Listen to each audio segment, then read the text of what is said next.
Di luar angkasa, kegelapan pekat di antara titik-titik cahaya menyilaukan menjalankan tugasnya dengan baik, yaitu menyembunyikan lubang hitam yang menganga, lapar, dan menakutkan. Kegelapan itu membuat para astronom kesulitan mencari informasi detail tentang monster luar angkasa ini. Saat mencapai akhir hidupnya, bintang yang kuat dan masif tidak bisa menghilang begitu saja. Salah satu skenario yang paling memungkinkan adalah sang bintang kehabisan bahan bakar nuklirnya.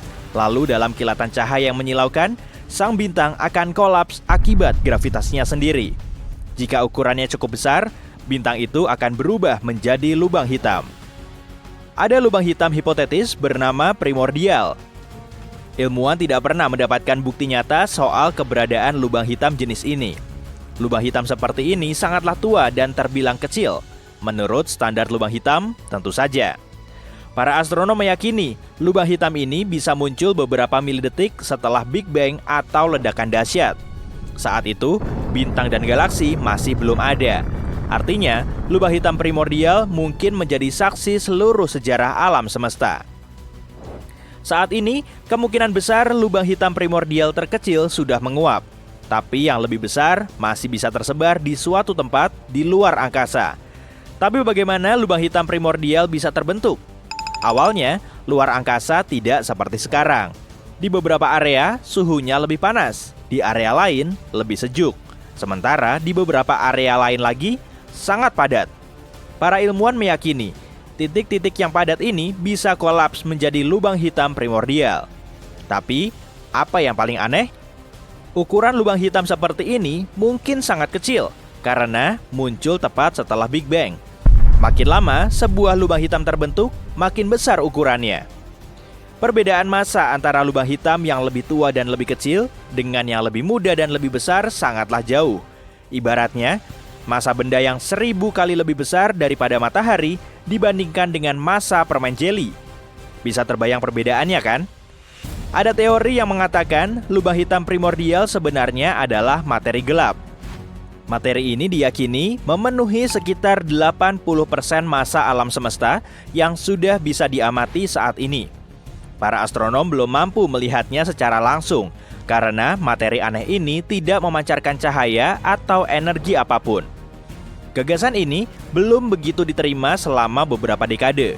Namun baru-baru ini para ilmuwan menyadari ada lebih banyak lubang hitam di alam semesta daripada yang mereka kira dulu. Artinya, teori ini mungkin memang benar.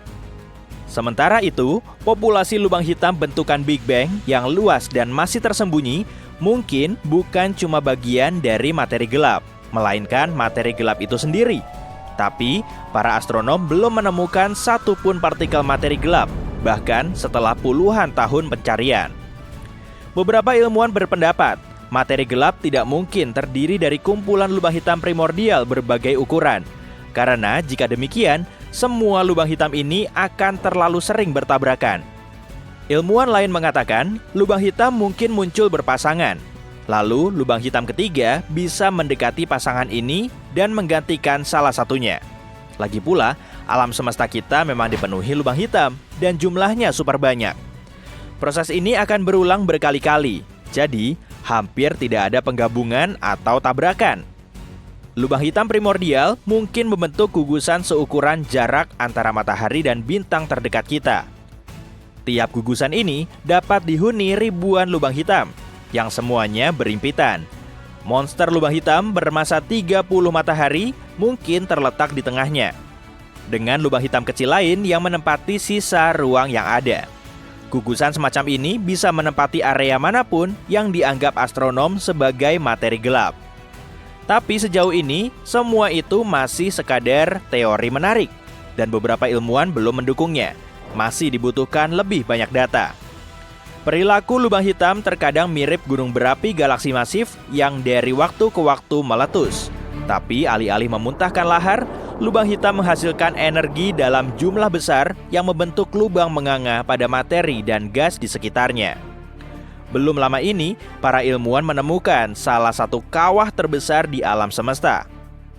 Teleskop radio dan sinar X mendeteksi lubang hitam supermasif yang menyala bertahun-tahun lalu. Ini terjadi di gugusan galaksi yang jaraknya sekitar 390 juta tahun cahaya dari bumi. Kawah yang terbentuk, yang sebenarnya adalah lubang yang terbentuk di dalam gas panas gugusan, bisa memuat 15 galaksi Bima Sakti. Wow!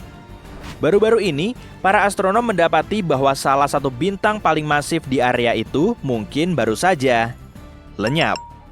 Bintang itu dulu melayang di luar angkasa sejauh 75 juta tahun cahaya dari bumi. Para ilmuwan biasanya tidak bisa melihat satu persatu bintang dengan jelas jika jaraknya sejauh ini, kecuali jika ukurannya super besar, seperti yang sedang kita bahas. Ukurannya sangat besar dan bersinar 2,5 juta kali lebih terang daripada matahari kita. Sebelumnya, para astronom melihat cahaya bintang ini pada tahun 2011. Tapi saat dilihat lebih dekat beberapa tahun kemudian, para astronom tidak bisa menemukannya. Bintang sebesar itu biasanya hilang dalam bentuk supernova super terang. Tapi kali ini tidak. Itu masih membuat para ilmuwan bingung. Ada teori yang menyebutkan bintang itu kolaps menjadi lubang hitam dan ini terjadi tanpa memicu supernova terlebih dulu. Proses ini memang bisa dialami bintang-bintang yang mendekati akhir hidupnya, tetapi amat sangat jarang.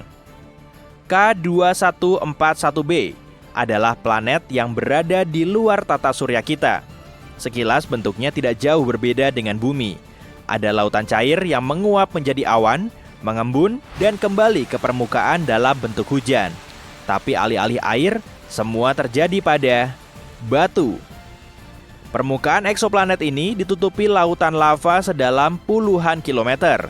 Suhu di K2141b mencapai 2760 derajat Celcius pada siang hari. Itu cukup panas untuk menguapkan magma di lautan ke atmosfer. Kemudian, angin supersonik yang dapat bertiup dengan kecepatan 1,5 km per detik membawa uap batu ini ke sisi malam planet. Magma yang menguap, mendingin, kembali menjadi cair, lalu turun sebagai hujan batu. Oke, kayaknya kita butuh payung lebih kuat. Ada bintang di galaksi GSN 069 yang mungkin akan berubah menjadi planet seukuran Jupiter dalam triliunan tahun mendatang. Itu karena bintang ini sering bertemu dengan lubang hitam. Pertama, para astronom melihat semburan sinar X yang aneh. Semburan itu sangat terang dan menyala setiap 9 jam. Setelah memeriksa fenomena ini, para peneliti menyadari itu adalah bintang yang terlempar ke orbit unik di sekitar lubang hitam. Dan kilatan yang mereka lihat adalah materi yang tersedot dari permukaan bintang. Ini terjadi setiap kali bintang itu melewati lubang hitam yang rakus. Selama jutaan tahun, lubang hitam telah mengubah sang raksasa merah menjadi katai putih, dan prosesnya belum akan berhenti dalam waktu dekat. Baru-baru ini, para astronom menemukan sejumlah jejak fosfina di atmosfer Venus. Di bumi, gas yang mudah terbakar dan tidak berwarna ini sering ditemukan di dekat mikrob. Oleh karena itu, ada teori baru yang menyatakan mungkin ada kehidupan di Venus. Namun, jika memang ada, kehidupan ini hanya bisa muncul di ketinggian awan, karena tidak ada organisme hidup yang mampu bertahan di lingkungan Venus yang ekstrim. Permukaannya super kering, tanpa air cair, dan tekanannya 90 kali lebih besar dari permukaan bumi. Suhu di sana hampir mencapai 480 derajat Celcius, cukup panas untuk melelehkan logam tertentu. Jadi, mustahil kan? Metana, gas yang biasanya dihasilkan makhluk hidup, ditemukan di Mars pada tahun 2013. Pesawat luar angkasa Mars Express milik Badan Antariksa Eropa mendeteksinya di kawah Gale dekat ekuator Mars. Penemuan ini mungkin suatu hari akan menjawab pertanyaan tentang ada atau tidaknya kehidupan di Mars. Asteroid 2019 Oka membuat para ilmuwan takut karena mendekati planet kita diam-diam pada Juli 2019. Asteroid besar ini, yang panjangnya 122 meter, muncul entah dari mana. Asteroid ini meluncur sangat dekat ke bumi. Hanya sekitar 72.000 km jauhnya, atau kurang dari 1/5 jarak bumi ke bulan. Lapisan luar matahari jauh lebih panas daripada permukaannya. Suhunya bervariasi dari 5.500 derajat Celcius di dekat permukaan sampai sepanas 555.000 derajat Celcius di koronanya, alias lapisan terluar matahari. Alasan dibalik fenomena ini mungkin adalah suar nano, yaitu semburan panas kuat dari bintang itu. Teori lain menyalahkan lapisan yang terletak tepat di bawah permukaan matahari. Lapisan ini sepertinya menghasilkan medan magnet yang lemah, sehingga saat meninggalkan matahari, energi dari lapisan ini memanaskan koronanya dalam bentuk lapisan cabang dan akar magnetis. Bulan mungkin masih terus menyusut. Diameter satelit alami planet kita ini berkurang 45 meter dibanding beberapa ratus juta tahun yang lalu. Jika bagian dalamnya terus mendingin, ini mungkin dapat menjelaskan gempa yang mengguncang permukaan bulan. Pada tahun 2019, InSight milik NASA yang punya misi mempelajari interior Mars mencatat gempa Mars yang pertama kali terjadi. Gempa ini datang dengan cepat, sekitar 2 guncangan per hari. Sebagian besar gempa ini berskala kecil. Kamu bahkan tak akan merasakannya jika itu terjadi di bumi. Sejauh ini, lebih dari 300 gempa Mars telah terdeteksi. Itu adalah gempa pertama yang terjadi di objek luar angkasa selain bumi dan bulan. Fenomena misterius lain yang ditemukan oleh misi ini adalah gelombang magnetis aneh yang terjadi setiap tengah malam di sekitar InSight. Masih belum jelas dari mana asal gelombang ini. Mungkin setelah tengah malam, makhluk Mars mulai berjalan-jalan. Mungkin saja. Atmosfer Pluto jauh lebih tinggi di atas permukaannya dibanding, katakanlah, bumi. Atmosfer Pluto juga punya lebih dari 20 lapisan yang semuanya super dingin dan padat. Oh, aku baru ingat. Bulan kita juga punya sesuatu semacam atmosfer, namanya eksosfer, yang terdiri dari helium, neon, dan argon.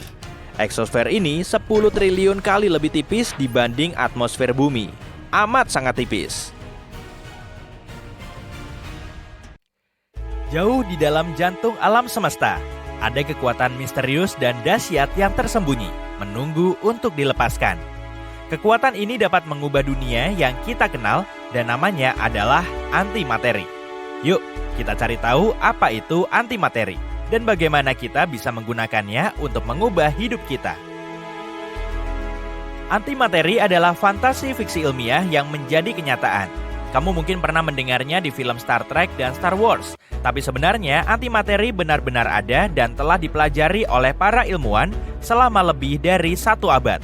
Tapi apa itu sebenarnya? Dan apa bedanya dengan materi biasa? Baiklah, mari kita mulai dari yang paling dasar. Kamu mungkin tahu bahwa atom terdiri dari partikel-partikel kecil yang disebut proton, neutron, dan elektron. Partikel-partikel ini semuanya terbentuk dari materi yang merupakan unsur pembentuk diri kita serta segala sesuatu di sekitar kita. Antimateri juga seperti itu, tapi dengan sedikit perbedaan. Alih-alih proton, atom antimateri memiliki yang disebut antiproton. Dan bukannya neutron, antimateri memiliki antineutron. Dan alih-alih elektron, antimateri punya positron. Pada dasarnya, antimateri terdiri dari partikel-partikel dengan muatan, putaran, dan sifat-sifat lain yang berlawanan dari materi biasa. Proton memiliki muatan positif, sedangkan antiproton memiliki muatan negatif. Elektron memiliki muatan negatif, sedangkan anti-elektron, juga dikenal sebagai positron, memiliki muatan positif. Paham? Antimateri layaknya kembaran jahat dari materi biasa. Ini seperti cerminan dari segala sesuatu yang kita tahu. Seperti halnya Batman yang punya Joker, materi juga punya antimateri. Jadi kalau ingin tahu bagaimana rasanya berada di dunia di mana segala sesuatu terbuat dari kebalikannya, inilah jawabannya. Dan inilah bagian terbaiknya. Ketika partikel antimateri dan materi bertemu, mereka saling memusnahkan satu sama lain sehingga melepaskan energi yang sangat besar dalam waktu bersamaan. Inilah sebabnya para ilmuwan percaya energi ini bisa menjadi sumber tenaga yang nyaris tak terbatas. Nah, kamu mungkin bertanya-tanya, di manakah semua antimateri ini? Kenapa antipartikel ini tidak berterbangan dan melontarkan kembang api yang dahsyat setiap kali bersentuhan dengan partikel biasa? Sejatinya, para ilmuwan meyakini saat Big Bang terjadi, materi dan antimateri tercipta dalam jumlah yang sama. Tapi entah kenapa, materi kemudian mendominasi. Jadi ketika keduanya mulai saling menghancurkan, pada akhirnya materi biasa berhasil unggul tipis. Kenapa bisa begitu? Kita masih belum tahu. Ini salah satu misteri terbesar dalam ilmu fisika. Yang kita tahu pada akhirnya, begitulah proses terbentuknya alam semesta yang kita kenal sekarang. Kamu pasti penasaran seperti apa jadinya alam semesta kita seandainya materi biasa yang kalah kan? Tapi itu topik untuk lain waktu. Antimateri dianggap sebagai salah satu hal paling menarik dalam dunia sains. Antimateri berpotensi mengubah pemahaman kita tentang alam semesta dan tentu saja bisa menjadi sumber energi baru. Bayangkan bahan bakar yang dapat menggerakkan pesawat ruang angkasa ke ujung galaksi atau pembangkit listrik yang bisa memenuhi kebutuhan seluruh kota. Inilah yang bisa kita dapatkan jika berhasil memecahkan teka-teki ini. Tapi bagaimana antimateri bisa ditemukan? Terutama mengingat tidak ada yang tersisa di awal alam semesta. Nah, para ilmuwan berhasil menemukannya dengan cara yang sangat cerdas. Pertama-tama, kita harus kembali ke masa lalu di awal abad ke-20. Saat itulah seorang fisikawan bernama Paul Dirac meramalkan keberadaan antimateri. Dia memiliki teori bahwa untuk setiap partikel materi di alam semesta, pasti ada antipartikelnya. Gagasan ini membuat kehebohan besar pada saat itu. Tapi teorinya kemudian dibuktikan secara eksperimental.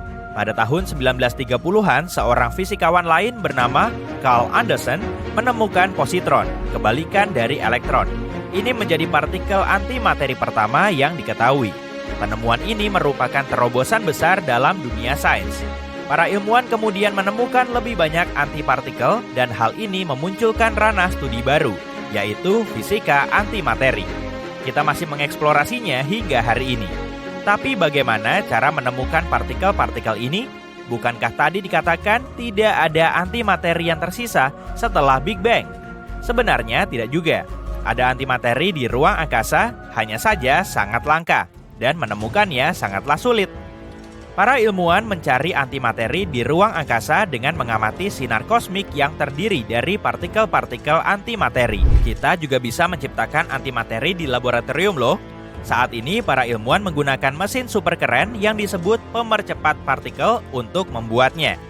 Mesin yang paling terkenal adalah Large Hadron Collider milik CERN, yang merupakan mesin penumbuk partikel terbesar dan paling terkenal di dunia. Mesin ini menembakkan partikel-partikel kecil dengan kecepatan super tinggi.